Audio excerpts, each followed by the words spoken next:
Hello, everyone. Welcome to Healing Arts Talks. I'm Fola Afolayan, and today I have a very special guest, Rayla Meshawn, and they are a teacher, movement healer, and embodied sensuality coach. I'm so excited to have this conversation with Rayla tonight, so I'm going to go ahead and invite them on to the chat.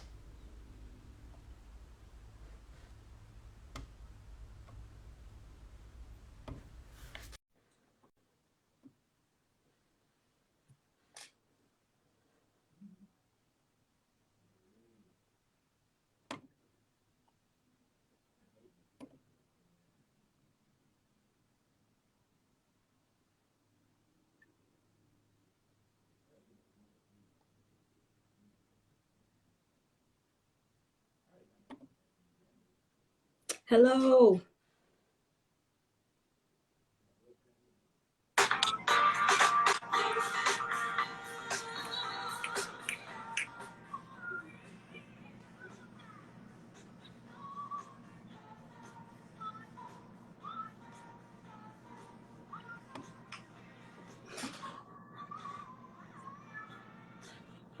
Hi, Rayla. I think I can hear you, but I can't see you yet.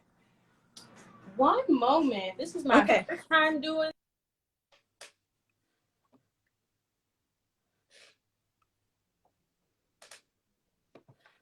Hi, Shantae. Thank you for joining us.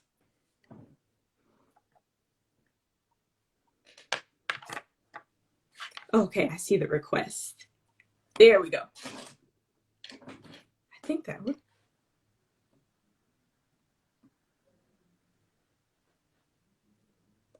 Let me see.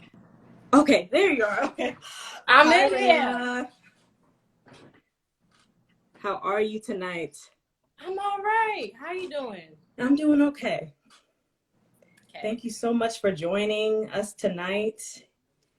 Of course. Thanks so much for having me. I was like still fidgeting over here because I was just like, this is my first time doing this. So I'm a little awkward, but yes. Yes, I understand with the live. I'm like, okay, I always just come on here with grace and just compassion with the time and trying to figure everything out because it feels like live theater or something.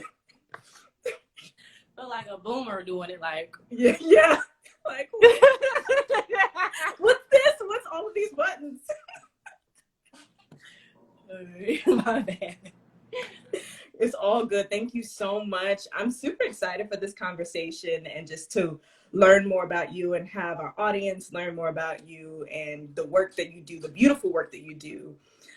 So I guess the first question I have is how you started out in this work as a teacher and a movement healer and an embodied sensuality coach and all the other things that you do if you wish to share because you're a multidisciplinary artist. I would just first say, both of my parents are artists. So it's just like music has always been in my home.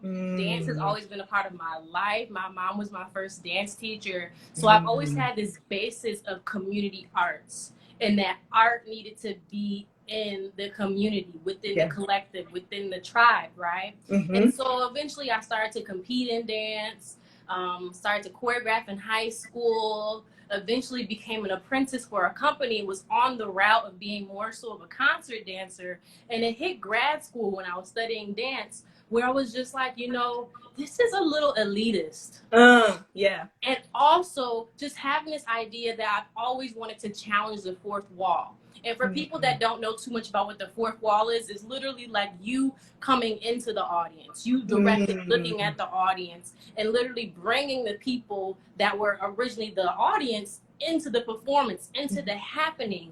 And so it just made me think about just like, if I'm going to do this art, it needs to be with other folks. And around that time, I started to really get back into my body, and I feel like in a way that was a little bit more meaningful for me. Up to that time, I was choreographing, right? I was, doing very, very codified, like I say, very technical dance styles. But there was this nugget, this nugget exploration that I had kind of tapped in a few years prior, which was actually burlesque dance. Wow. Okay. Wow. Yes. And it's just like, I would have thought by the time I hit like 26 that I like knew my body, that I was okay with moving in certain ways. But I noticed one day in grad school, I'm doing an experiment with silhouette. And I'm literally, you know, casting my shadow onto a wall, and I'm moving sensually, and I'm like, I feel uncomfortable. And it almost felt like I started to challenge certain things within myself. And I was just like, you know what? This can't only just be me. This has to be more people as well. So I started to look at dance as a means to explore yourself, explore your sensuality, and really being a lot more focused on the beginner, especially because I reached a point in my career where it's just like, you know, either I'm going to do this, you know, in a concert dance meet, right, or just, you know, I might give it up, just because honestly and truthfully, dance has not always been so welcoming to the adult learner, right? Yeah. Yes. And so it was just like, what's something that I feel like adult women can chew on? Sensual dance, right? And being able to just enter their body in a way that may be a little, you know, we'll say a little inhibited, right? Yeah, right. Because, you know, we live in this society, this very gendered society, but something that was going to help raise vibration at the same time. So just kind of just sitting on these experiences and even my own investigation, eventually I was like, you know, I feel really great about embodiment. And entering the body in a way in which we can literally reclaim what has literally been like almost preoccupied throughout the day. Right. And through embodiment studies, I was just like, here goes this niche, right? This sensuality, and putting them both together. So I got this embodied sensuality practice, which is all about literally coming into your flow, your sensual flow, and giving people very basic movements, but stuff that's very elongated. So there's opportunity to explore and to participate in sensual play. I love that. That's so beautiful. And, you know, it's interesting because, you know, you're coming from all of these different spaces, like you were talking about growing up in the arts communities and then going into the traditional training of dance where it's like, you know, perfecting and choreography and then getting it right. And even after all of that training and, you know, that intense work, it's like still this relationship with the body that still needed to be explored. And yeah, I would love to talk a little bit more about the, you know, the relationship with the body and how people can better become more familiar with their body and their sensuality, and, you know, how to begin to free themselves when it comes to, you know, speaking with the body and listening to the body. I mean, you just said it right there, listening to the body. Right. You know, and you think about it, even like children, sometimes they're forced to hug people that they don't want to hug. That's like a very early way in which people have learned how to not trust themselves. Yeah. Like, I got a boundary right here, and you are not necessarily vibing with what's going on in my body, but I'm still going to do this. So at an early age, people are learning how to not listen to themselves. So the whole practice is literally listening to yourself. I feel like the thing I love the most about my workshops is that I say it's a very selfish practice. When I say that, if you want to sit down and drink some water, please do that. If you have some choreography in the corner that you want to work out, please do that. You have a 1-2 step you want to put on top of what I have, you can do that as well. But it's about literally reclaiming your right to space, you know, and autonomy. Yeah. Yeah. And autonomy. Beyond just listening to your body, daring to ask your body questions, building dialogue right with your body. So you're not just listening to certain things. Now you're saying, what do I need right now? What do I need right now? And I feel like it's a process and it's a practice. It's not just something you do with me. It's literally, I guess, this living and breathing philosophy around building communication and challenging yourself. Yeah. But challenge yourself in a very safe way. Your body's your first home. Your first home. So acknowledging that, like, this is your home. So even if you're inside a board meeting or inside the grocery store and you're feeling a little stiff, it's allowing yourself to take that liberty of taking care of yourself in that moment. Wow. That's so important too, to just begin that dialogue, as you were saying, of, you know, making space for that, like whether it's tension in the shoulders or tightness in the chest, like how can you facilitate that no matter what your space you're in. And I love that about your practice and the work that you share with others about, you know, making space for stretching after a long day of working, or finding, you know, ways to take care of your body no matter what work you're doing. I think is so important. Yeah, and I think in some ways, you know, just the space that we are in collectively right now, I Yeah. think that has really shifted and shaped where I'm going as well. You know, at first, initially, it was more so about just the practice of movement and Hmm. embodiment movement, but it's like it's expanding. It's Yeah. expanding to, like I said, a philosophy of just being okay with other people seeing you take care of your body, and literally being a Mm. catalyst for self-care Yeah. inside your own pocket of community. Wow. Yeah. That's very empowering. And it also makes me think about like the different styles of dance, because I know that you know, you work with so many different styles. Can you talk about how like that facilitates healing, how different styles like burlesque facilitate healing, or any other forms of sensual dance or West African dance? Can you talk a little bit about how those styles can facilitate a healing process with the body? For sure. I want to talk about specifically just burlesque, just because I think that was like the main nugget that was just like the Mm. entry point, and just seeing how people are able to like recreate themselves through persona, and Mm. almost like Yeah. calling into their bodies, you know, this Mm. like ideal self, this higher self. Oftentimes you see performers and they have like this amazing name, right? Right. Mine's a Sienna Black. So it's just like, Yes. what is Sienna? Who is Sienna?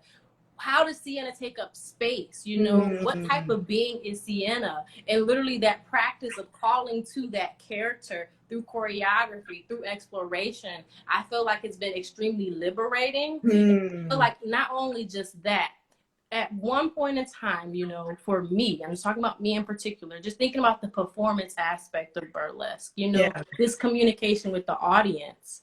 But it's just like, what about that art of the striptease that comes from Mm. within, you know? And that comes from like relearning yourself. And it also comes from like asking yourself questions and daring, daring to invoke Mm. things, you know. And I think that's a really special thing about burlesque in particular. It's invoking of a different energy that you're Mm-hmm. daring to show other people. This is not this yourself that walks, you know, up and down Right. the street. This is a special intimate part of yourself that's sacred, but Mm. sharing with other people. Wow, I love that. They get that calling in and invoking. And, you know, I'm thinking about people who are, you know, taking baby steps with that. Like, are there certain things that we can do just to begin to start to call in that aspect of ourselves in terms of like, you know, working with the body and burlesque and, you know, being open to moving in that new way? My favorite two forms of play are the walk. How you're Mm. walking. Are you looking down when you walk in? Where do you tend to look when you're walking? Mm. Are you a person that kind of takes up a very little bit of space when you walk? You know, how are your feet Mm. gracing the ground? You know, how can you now start to pull that energy and work that energy that we're talking about? Because walking is very repetitious, and if Right. you think about any practice, you need repetition, right? Mm-hmm. And so this conscious mindful walking, right, is, I feel like, is a very fundamental part of the practice, is the Mm. walk. My second one is the wall.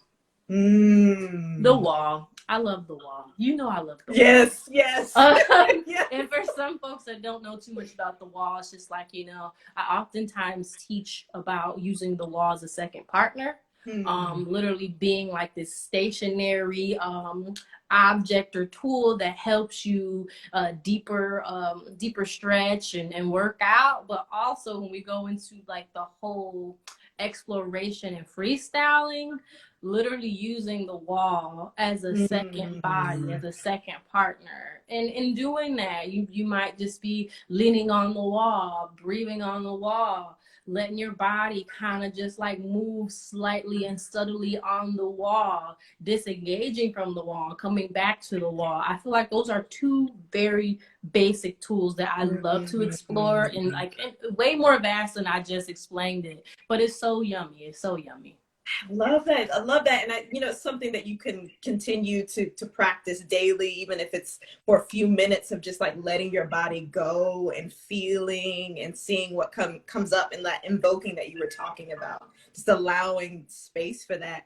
And it also makes me think about the classes that, the classes that you facilitate, and how you create this space, this safe space for people to do so, because a lot of the times, even from experience, I feel like a lot of dance spaces are very like strict, and it's all about getting the steps right and getting the choreography and getting it now. And there's no time to make mistakes, or to wonder, or you better be marking in the corner, that sort of intensity. Yeah. I'd love to learn more about like how you create that safe space for your students and people who you work with. I mean, it's always community rules, right? But time to remembering that, this is your practice. This is your practice. And I think one part that definitely sets the pace for that is just, it's a very mindfulness practice. In addition to being a dancer, I'm a yoga teacher. I'm certified. And so I like to always start off workshops just with breath work, and like very basic self-massage, so that we're setting the pace for like, this is a practice that we're going to care for ourselves. Like, this is not something we're going to be super critical of ourselves through. Right. Have fun. We're going to experience the air on our skin. We're going to literally feel the heat in our body. We're just going to tap in with our breath as we do this, so that, we're just very grounded in the fact that we're healing. We're not just dancing. We are healing doing this, because it was hilarious at my last workshop. We probably did the choreography a few times by this time, and we probably got to like the last 2-3 times, and I was like, why you look like boxers? It was just like, think about the steps, and I was just like, y'all, like, it's me against this combination, son. And I'm just like, no, it's not. Like, this combination is for you to play. Please play. It's about sensual play. It's not about performance or being performative. And I think that that's one thing that has been very crucial about the practice. Just like my almost departure from dance, as it was this performative practice, for other people, that's something that we often lose, whether it's competitive dance, whether it's, performance dance, you're thinking so much out here, your attention's out here, and through doing it in a mindfulness lens, it's more so about just like, how is this landing on me? And paying attention to that, like, and responding to that. It's so empowering. It just kind of like, I love how you're creating that space with intention in the beginning. Like, you're very clear about that coming in, that this is your practice. It's not about, getting this 1-2 step done and being perfect and being audition ready, but this is a healing space. This is a healing space. This is a healing space. And I think that does make, my practice a little bit more different than other people. I'm seeing a lot of like striptease classes. I love that, because I go to them sometimes too. I love salsa classes and stuff, but we're very focused on the technique. We're very focused on the steps. And for me, what really sets me apart is just the fact that we are healing through movement. We're not moving for any other reason because you saw something and you want to be sexy like them girls. No, don't worry about being sexy like them girls. Be sexy like you. How does this feel with you? Because sexiness actually starts with you. And that's where the liberation begins, is like finding it for yourself. Because I often find that, when you're feeling that in that performative space of, doing it for the audience, and you're not breaking the fourth wall, it's all about looking sexy in a certain way, or way that your director or choreographer is telling you to look. And it kind of takes you out of that listening mode. Yes, it takes you out of listening mode. So it's all about just listening and being in your body. Seriously. It's important. So beautiful. So I also want to talk about how other styles of dance might influence the work that you do, or how you bring that into your practice and your workshops and your classes as well. I know that we talked about burlesque, but are there any other forms that you're pulling on or working with, or together? Definitely. I mean, my start is in diasporic dance, and I mean, we can even beg to say like jazz dance is Yeah. diasporic dance. If it wasn't for Black Yes. people in Harlem, Yes. Chicago, New Orleans, Right. we wouldn't have jazz dance, And so I'm pulling from just these diasporic styles, whether it is salsa, whether it's Afro-Caribbean styles, whether it's bamba and plena, and I'm very, very into bachata sensual. Like I'm loving that right now. And another style of dance that I'm really getting into is actually the Tahitian. Ooh. Yeah, the Tahitian dances. Like I'm really loving that. And I just feel like the thing about, I would say, anything a part of the diaspora or anything specifically indigenous is the connection to the floor. Mm-hmm, mm-hmm. Yeah. And I just feel like that is something, again, talking about the things that you can like first start to do in terms of getting into my practice is that connection to the floor. It's the walking, right? Yeah. And that's very different. A lot of these very sensual focused dance classes, you might have on shoes. Yeah, like the heels class or something. You get the like high heels on, you got the high pumps on if you want pole and stuff like that. No, I'm all about being connected to the floor. The sensuality of literally feeling the floor underneath your feet. And I love that grounding energy that you can get from that, and just that foundation. So I would say that. And another style that I've grown to love is voguing. Yes. Both them. Yes. So yeah. I love that. It's so beautiful how all of these different things come together. And speaking of that, I wanted to talk about how your different practices kind of come together. Like, you're a multidisciplinary artist. Are the different styles of work that you do in conversation with one another, or are they kind of their own separate entities? Well, they're all spirit work with me, okay? Embodied sensuality is literally my love work. It's a love message. Pink Mercury is love messages, okay? Pink, the color pink, is all about love. Mercury is all about communication. And so ultimately, Pink Mercury is like my love message to thems and them. So yes. How we can get back into ourselves, care for ourselves, create spaces for ourselves of safety, right? If you look at any of my visual art or even my boudoir photography, which I took some pictures of you, it's literally about spirit interacting with medium. I'm a spirit worker. Yeah. Ultimately, so everything I create either is informed by just things that I'm currently spiritually processing, things that I'm being blessed to channel. Like sometimes I get downloads. Yeah. I get downloads and it'd be like, oh, you said what, spirit? Okay, cool. Let's build this work. You know what I'm saying? Very, very spiritually grounded. But at one time, even just the impetus for me getting into this burlesque was inspired by sociology as well. So I say in one shape, you would say like, it's spirit work, but it's also like, observing society, being in society, and also how society kind of lives inside the individual. I love that, how that interacts with one another. And then also, you identifying as a spirit worker, it always has like some sort of anchor, and it's visible in your work. It's palpable. Like it's so rooted in intention, and it's so clear, which is beautiful to see how it manifests itself in like the different forms of art that you create. Thank you. I'm happy you can feel me. Yeah, I feel it. Like, yeah, it's definitely palpable. Yeah, for sure.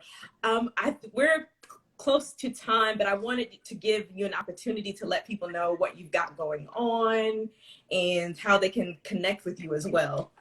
Oh yeah, definitely. Well, you can follow me on Instagram at Pink Mercury.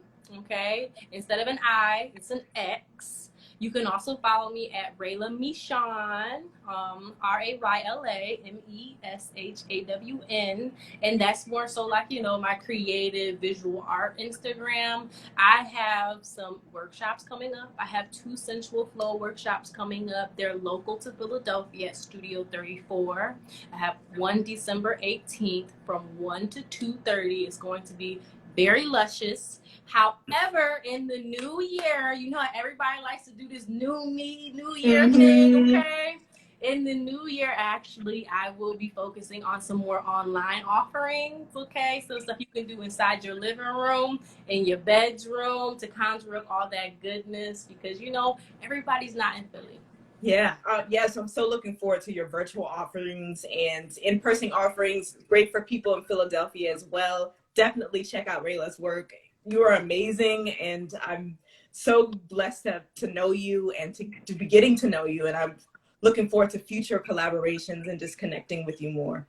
Thank you so much, Ola. Thank you, thank you, thank you. And thank you to everyone who has joined us. Thank you to everyone who might be watching the replay. Yes. Yes, this is awesome. Oh, thank you, Nitin. Oh, that's my friend from grad school. Thank you. Thank you. Thank you. Thank you. Y'all have a lovely evening. Yes, thank you so much, Rayla. And I'm going to make the replay available for everyone too as well if you didn't get a chance to watch this. And thank you all so much. Bye.